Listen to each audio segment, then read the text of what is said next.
Anyway, I'm glad to be here this evening. I've been here a time or two before, and I think the last time I was here, we were wrapping up our bee survey work on Overton Bottoms.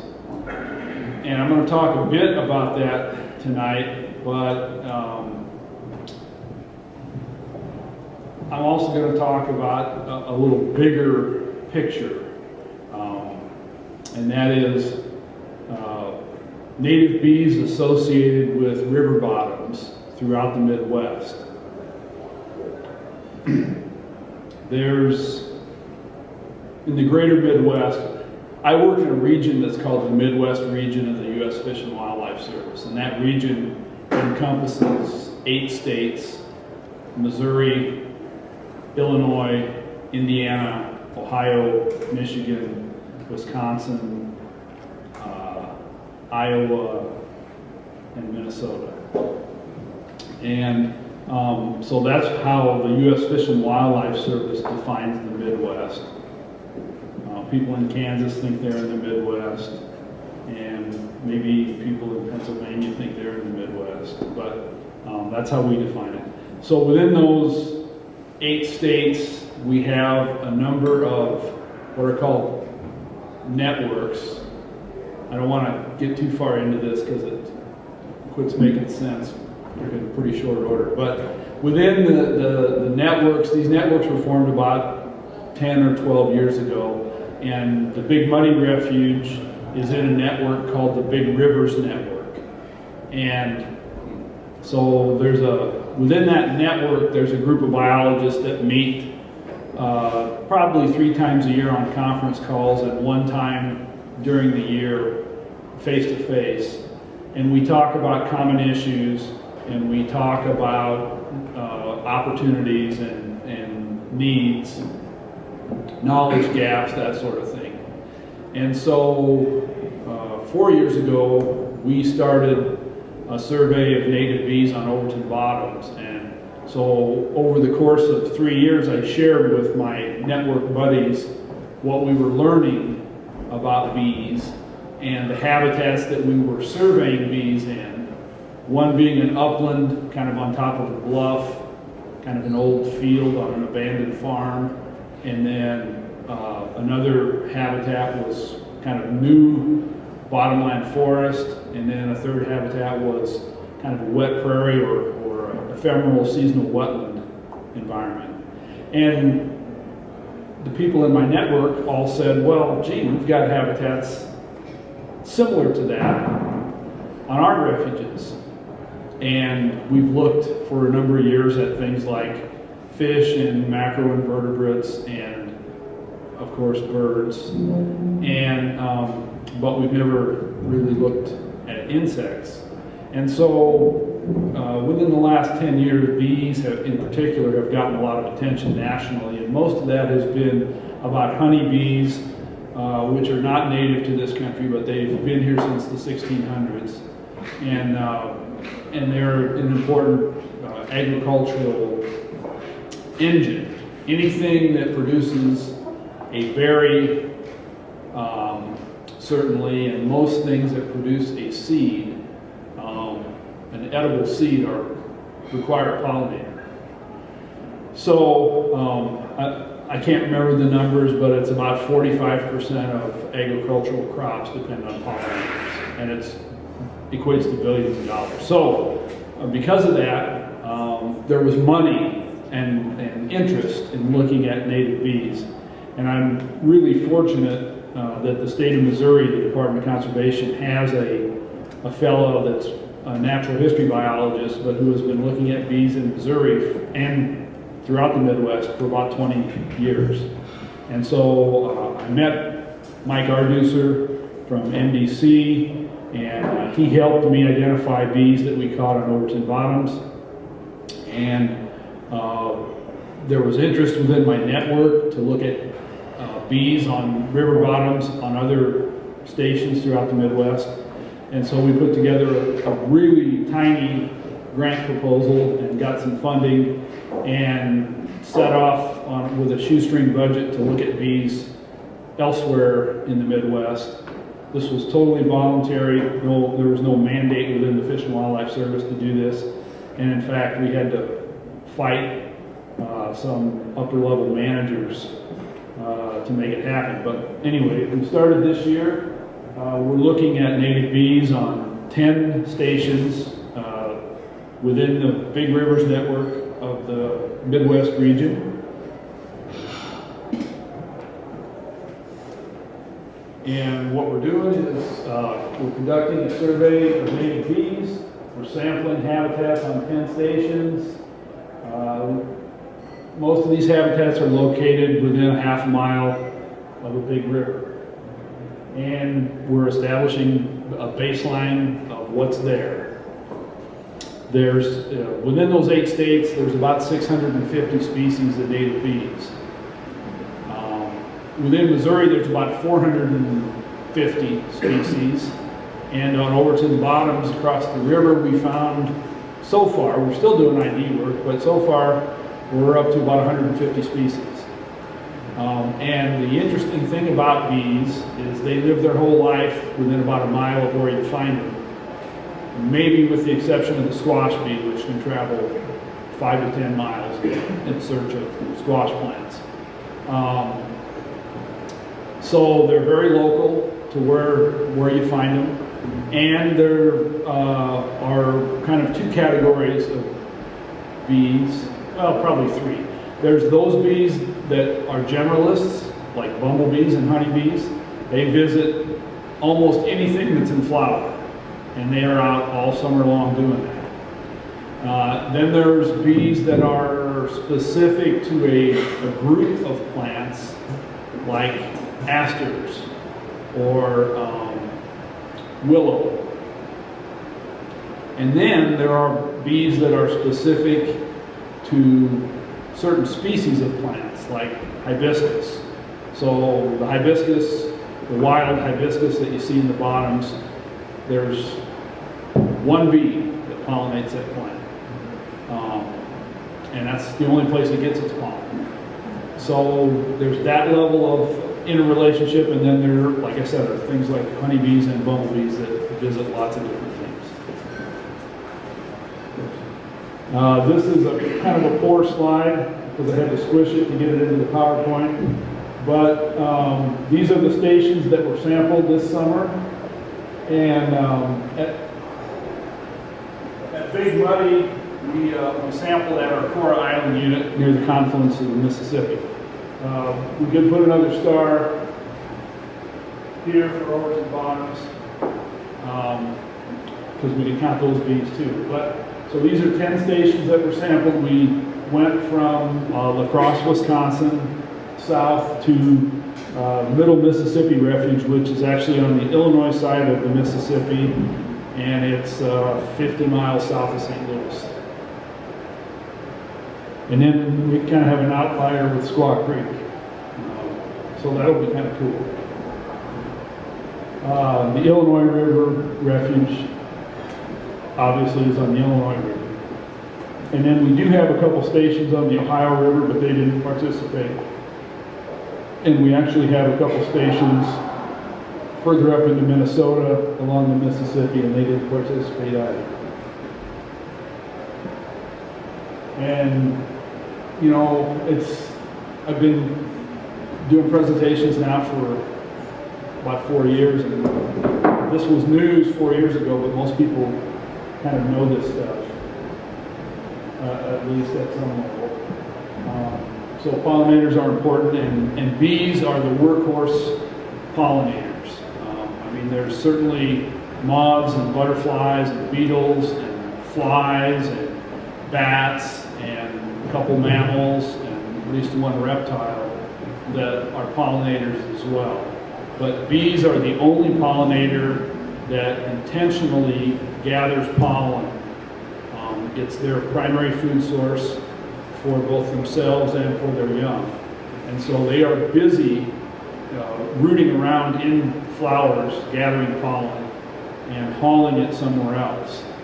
Other pollinators pretty much do it by accident. Most things are after the nectar, which flowers produce to attract these critters. So so they'll come and pollinate. The other thing that I would say is, if you've heard me speak before, I'm pretty casual. So if you have questions anywhere along the way, I'm fine with stopping and answer questions.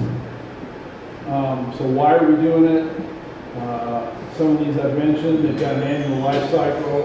They have high site fidelity, which means they're local to where they are and they like where they are, and they're dependent on the plants where they are.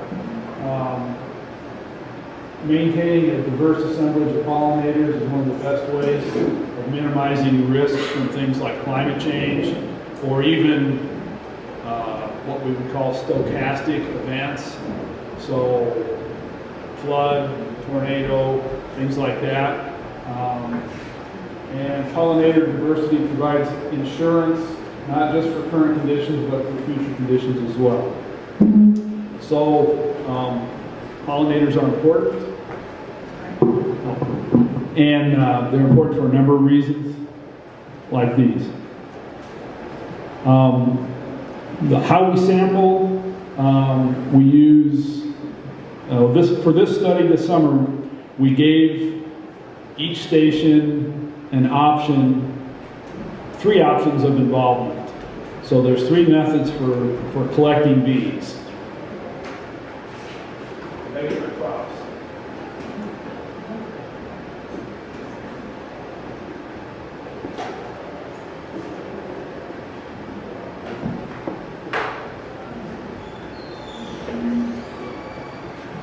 So the easiest, least labor-intensive, least time-intensive way is to set up a sampling station, and for that we set out an array, basically a peace sign with 9 posts with a cup on them, and inside that cup we put propylene glycol, which is RV antifreeze. And we use 3 different colors of cups: blue, fluorescent blue, fluorescent yellow, and white. And you put these in the ground in an array like a peace sign, 3 cups of each color. And you come back a week later and dump the propylene glycol out through a brine shrimp net and into another container.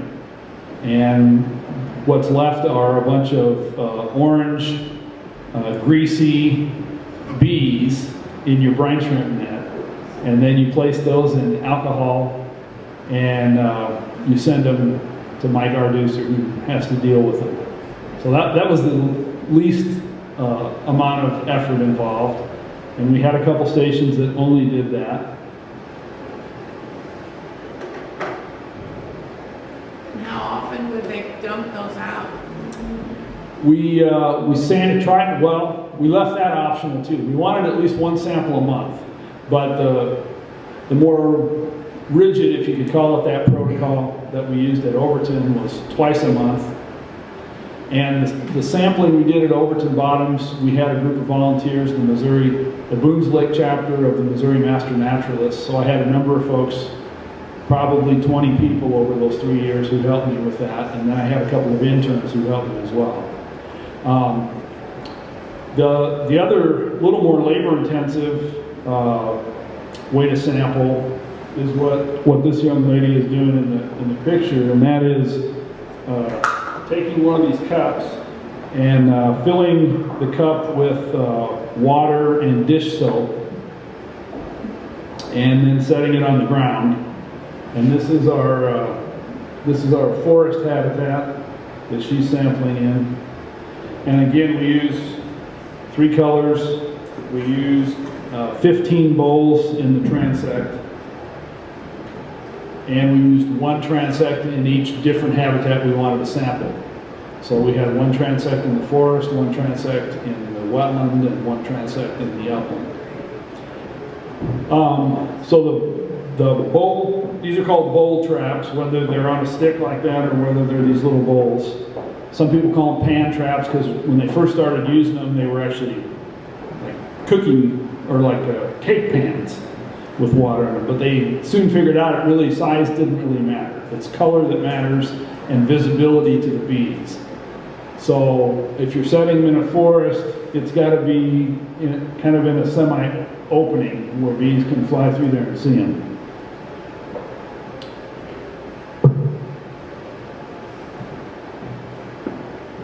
So this is a bowl trapping 101. We use these 3 colors. The bowls are filled with detergent water. It's a passive sampling. It is a destructive sampling. So the bees you catch are dead. But you got to remember, you're sampling one 24-hour period or less per month. And every bee you catch is going to die by the end of summer anyway. Whether it dies of natural causes or whether it gets eaten by something, or whether it ends up on your windshield, or in my bowl. And we used a protocol that we got from Sam Droege, who's a biologist at USGS. So we put out these 3 transects. Each bowl is 5 meters from the next one, and they're deployed for 24 hours, twice per month, from April to October. This is another bowl transect in the forest. And these are the pros and cons of using bowls to trap bees. They're easy to teach people to use and easy to put out. You can collect lots and lots of bees. We had one day in 2010 where we caught 1,000 bees. You can sample several habitats simultaneously, so even if I'm out by myself, I can set 3 transects out in 3 different habitats and come back and pick them up. And I couldn't do that with most things by myself. And then the methods are somewhat standardized, although there's biases, and I won't get into that, but there's definitely sampling biases with this. And the cons are that specimens may require storage in alcohol. Processing the bees, once you've got them in a bowl and they're wet, getting them to look like those pinned specimens in that box and identifying them is what really takes the time. So the collecting of bees is easy and relatively little time is involved. For this kind of sampling, you're only getting ecological data at the grossest of scales, unless you've already collected other information about those habitats. And you've got to carry gallon jugs of water with you when you're doing this. And, walking can be difficult, carrying a bunch of gear. But that's the true with all biology, I think. And then the third way to catch bees is like this with a net. And so here's one of my interns, and if you went over to Overton Bottoms now, you would see these annual sunflowers scattered out there in patches. Some of these are 10, 12 feet tall. And I've got extensions on my nets for that. But, and most of the sunflower bees are extremely fast flyers, so netting bees at sunflowers is a real challenge. But there's bees that will not go in a bowl, whether it's on a stick or on the ground, and the only way to catch them is with a net. So they could be there, and if all you're using is bowls, then they're not going to show up in your sample. Are you using the colored bowls to be like flowers, like a blue flower or a white? Exactly. Yeah, bees, they've got little tiny brains, and so when they see this on the ground, it looks like a pretty good sized flower to them. And they fly down and investigate, and because the dish soap water is in there, there's no surface tension. And so when they go to land on this flower, they just sink right to the bottom. If you didn't have the dish soap in there, they would land on the water surface, figure out it wasn't a flower, and fly off. That's a good question. So netting and flowers, here's pros and cons. you can get some detailed ecological information. So you can know, yes, I'm in a patch of sunflowers when I caught this bee. And you can record what time you caught it and what the weather conditions were, et cetera, et cetera. You can process bees immediately. They're not laying around in soapy water for 24 hours. When you catch these bees, they go in a bottle or a jar right away. And you can also examine pollen loads. Once the pollen gets wet and saturated, it's difficult, more difficult anyway. And it's fun, you know, running around in the field, swinging this thing at bees is fun. At least to people like me. And then the cons, it requires a little skill to be efficient at catching bees with a net. I would say it's impossible to standardize effort. So, you know, in general, somebody who's in their 20s with 20/20 vision and good hearing is going to be a better bee catcher than somebody who's 70 and has hearing aids and a replaced hip or knee or arthritis. And then the scale, you know, is graduated in between there. It's time consuming. You know, a good netter could catch 20 or 30 bees in an hour. So it's time consuming. And you can only sample a couple of sites a day at different times. And you've got to carry, well, you don't have to carry poisons, that's not true. We carry little bottles of dish soap to collect the bees. But if you want bees not to get wet, then you've got to carry poisons and use a killing jar to catch them. And this is a couple of master naturalist volunteers, and this is what netting at Overton Bottoms looks like. So you're standing by flowers and you're getting ready to pounce. And why we're doing this, kind of talked about that.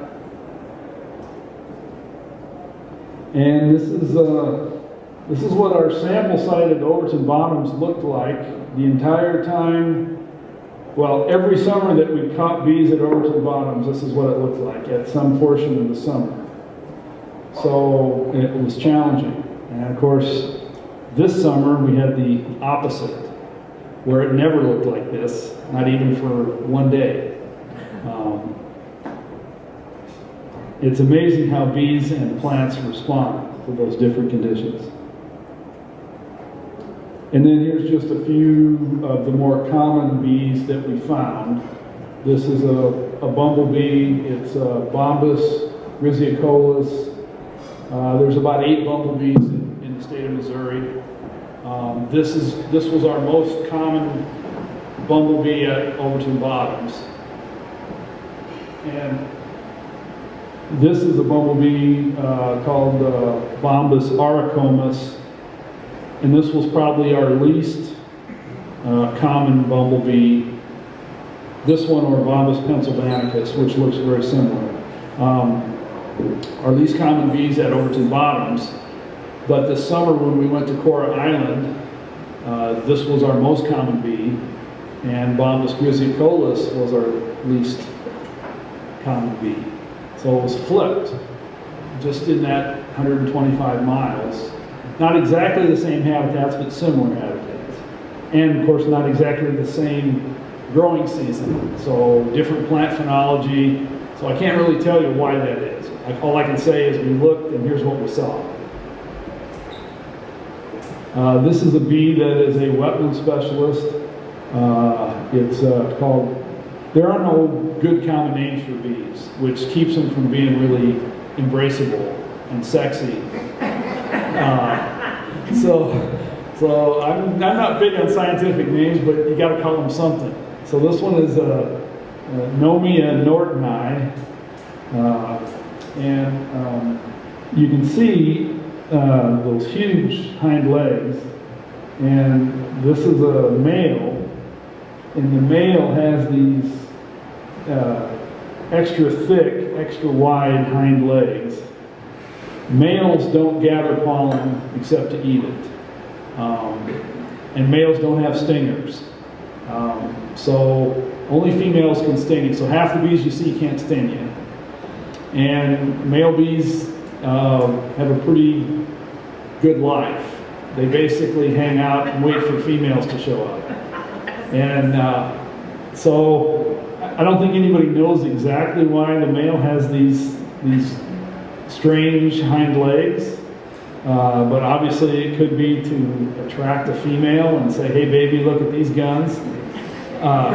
Or it could be that once he gets a female, he doesn't want to let her go. So I think both are plausible. I don't know. But this is a very sexy bee, if there is such a thing. It's a really pretty bee. It's a medium-sized, honeybee-sized bee, and it's a wetland specialist. You won't find them anywhere other than wetlands. Yes, sir? The yellow one on that big leg, is that pollen? Yeah, that is pollen. And these things will get into a flower and they'll eat pollen, but they don't gather it and carry it anywhere. And male bees in general don't have as much hair as female bees, and they tend to be not as plump as female bees. Steve?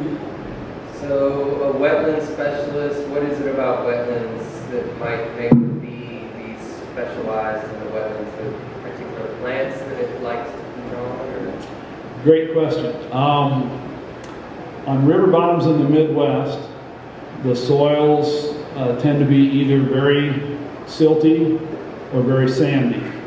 So it could be a soil type preference, or it could be a vegetation preference. So there's definitely plants that you only find in wetlands that you wouldn't find in a forest or an upland. So they're what we call obligate wetland plants, and there's a whole list of them. And I don't know enough about the biology of this bee to know if it's only certain plants that it visits, or if it's just that suite of plants. Like, for example, smartweed, polygonum. There's probably a dozen species of smartweed in Missouri, and this thing could gather pollen from all of them. I don't know. May not gather pollen at all from smartweed. There is way more we don't know about bees than what we do know. This is a sweat bee. Its name is Agapostemon virescens, and it's visiting a New England aster here. But it's a bee that's out all summer, and it gathers pollen from lots of different things. And those two yellow objects there are actually its hind legs coated in pollen. And this is a wasp, and it is eating nectar from smartweed, from polygonum. But wasps hang out at flowers for a different reason. They're predators. And so any insect that visits flowers to get nectar could be preyed upon by a wasp. Although wasps tend to specialize too. So there's some wasps that only eat aphids, there's some wasps that only eat spiders, some wasps that only eat beetles, etc. But wasps don't gather pollen either. They move pollen around while they're trying to get nectar. But you can see they're really shiny. There's no hairs on them per se. And so they have no way to carry pollen other than accidental pollen that gets caught on their body somewhere. And then this is another kind of bee that looks wasp-like. It also doesn't have a lot of hair on its legs or abdomen. And this is a cuckoo bee. It's kind of the category that they're referred to as, but they're really parasitic bees. So if you think of cowbird life history, that's the strategy that these bees use. So they visit flowers to eat pollen for protein and to eat nectar for energy, but they're really hanging out at flowers waiting for their host. And so when a female bee comes to the flower and gathers pollen and hauls it back to her nest. This bee follows it, sneaks into the nest and lays its egg on top of the pollen that the other female provisioned the nest with, and then its egg hatches first and eats the pollen and eats the other bee's egg, and gets a free ride. And there's a whole suite of these parasitic bees, and some of them are host specific, and some are kind of host generalists. They'll use anybody's nest, but some are specific to certain species of bees. So is cuckoo, wasps, and parasitic, are those similar, or is that just coincidental that happens? There is a cuckoo wasp, and it is also parasitic, but it's parasitic on wasp nests, not bee nests. And it's, I don't know if you know what it looks like, but it's a little turquoise, brilliant turquoise looking thing. It's really pretty.